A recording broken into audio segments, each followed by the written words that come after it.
Les fables de La Fontaine, du thésauriseur et du singe. Un homme accumulait. On sait que cette erreur va souvent jusqu'à la fureur. Celui-ci ne songeait que du cas et pistole. Quand ses biens sont oisifs, je tiens qu'ils sont frivoles. Pour sûreté de son trésor, notre avare habitait un lieu dont Amphitrite défendait aux voleurs de toutes parts l'abord.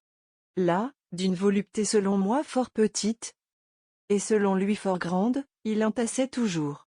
Il passait les nuits et les jours à compter, calculer, supputer sans relâche, calculant, supputant, comptant comme à la tâche.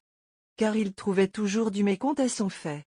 Un gros singe plus sage, à mon sens, que son maître, jetait quelques doublons toujours par la fenêtre, et rendait le compte imparfait.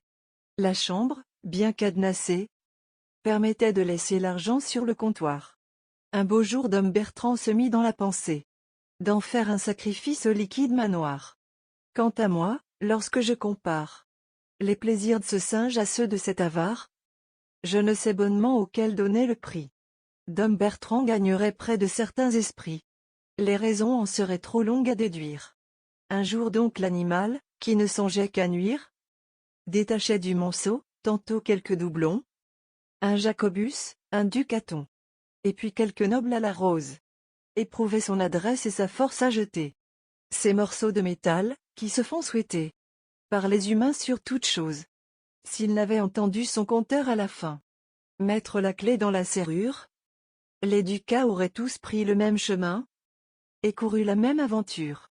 Il les aurait fait tous voler jusqu'au dernier, dans le gouffre enrichi par main et main naufrage. Dieu veuille préserver main et main financier, qui n'en fait pas meilleur usage.